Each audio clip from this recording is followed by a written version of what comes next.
Hi, so welcome to Machine Learning Hub. Today we will be discussing probability because probability is the basics, is one of the core basics for learning machine learning or any other artificial intelligence algorithm. So it's better that we start off from the probability. Uh, it will be mostly theory, then we'll follow it with some Python programming notebooks as well. So we'll start from the very basics. So, what's probability? Probability is basically a mathematical way of quantifying uncertainty. So, if you want to quantify uncertainty in mathematics, we name it in terms of probability. How certain we are about the occurrence of a certain event, or what's the likelihood, of the occurrence of an event of an event. So, starting, there is some vocabulary that we should know about probability. So, what is that vocabulary? The very first thing is to know what is an event. So, an event is simply the outcome or the collection of outcomes of an outcome of some random experiment.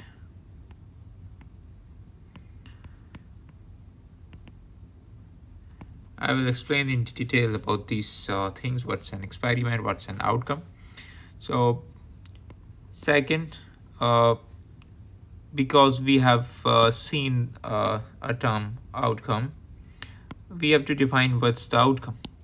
So, the outcome is simply outcome.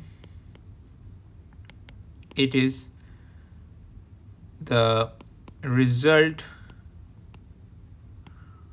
of performing an experiment.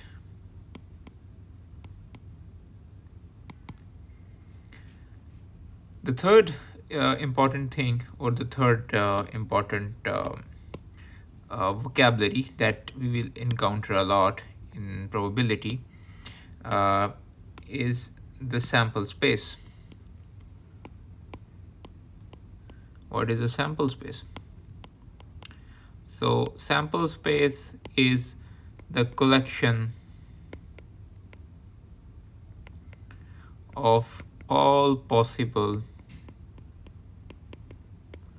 outcomes of a random experiment.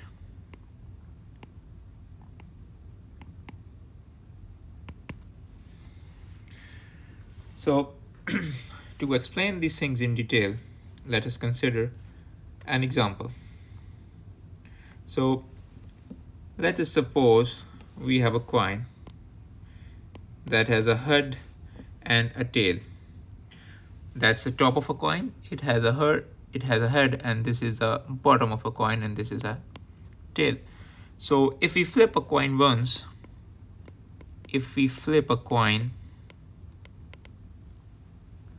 then flipping a coin is called experiment. So after flipping a coin, what can we get? There are two options. We can either get a head or we could get a tails. So this is called the outcome. For the event, it can be, let's say that we are interested in finding like how many heads we get, the number of heads in, let's say, 10 flips. So this will be one event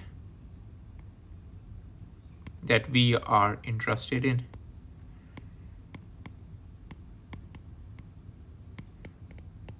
To explain it in a little bit more detail, let us consider an example. Suppose we flip one coins twice.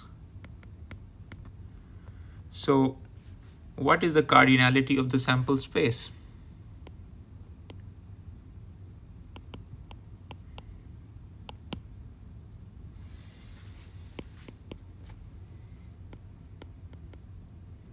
Cardinality is basically, it is equal to the number of elements, or let's say total number of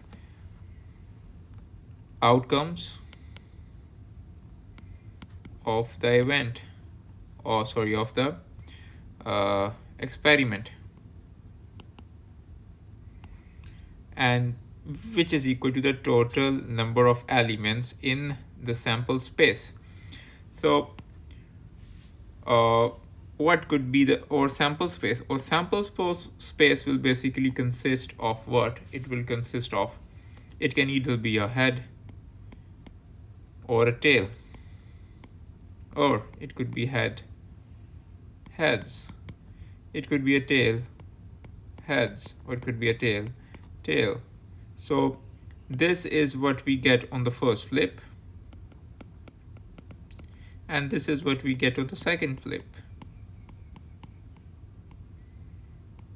And these all determine, if we flip a coin once, we will, sorry, if we flip a coin twice, these are the four possible options that we will get.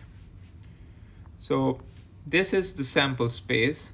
So let's say our event is A, which is equal to getting same outcome on both flips. This means that either we get a head, or either we get a tail or a tail. So how many times we get this? It's only 2. And what is the total number of times? It's 4. So this is the probability of getting or observing event A. So from here we can define probability. So probability, or observable probability,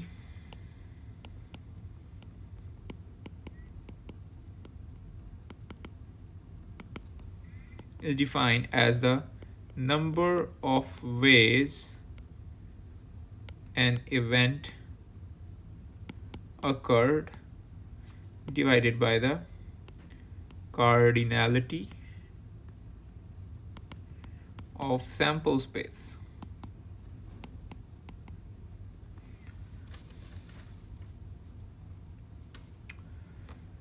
There is another form of probability that is called classical probability.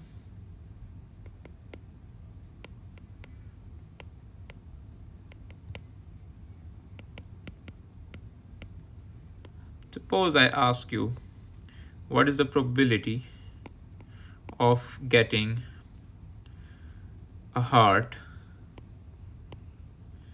in a deck of 52 cards? So we know that there are a total of 13 heart cards and a total of 52 cards. So the probability is 25%, or 0.25, or 25%. So here the difference is we did not perform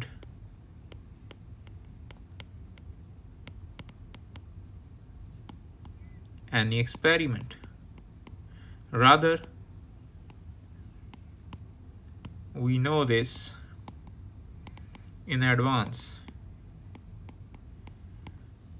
This is classical probability, that is what should happen. So defining classical probability, the probability of event A would be number of ways or number of times A should happen divided by the total number of elements in sample space.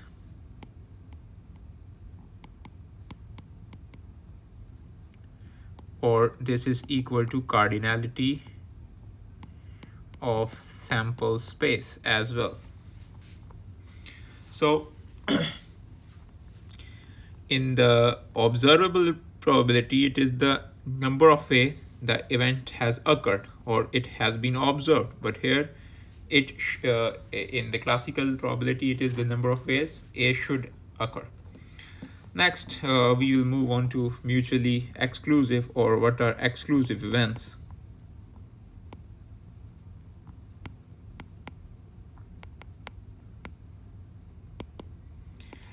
All those events are mutually exclusives that cannot occur at the same time. So if the probability of two events jointly occurring, let's say A and B are two events, is equal to 0, then we say that they are mutually exclusive events. So what are the examples of mutually exclusive events? For example, we have to flip a coin once.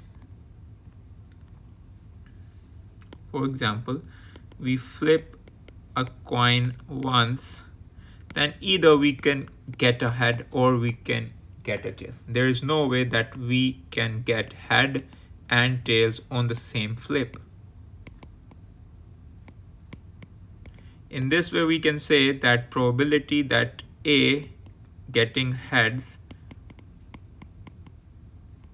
and probability of B getting tails, these two probabilities are mutually exclusive. They are mutually exclusive.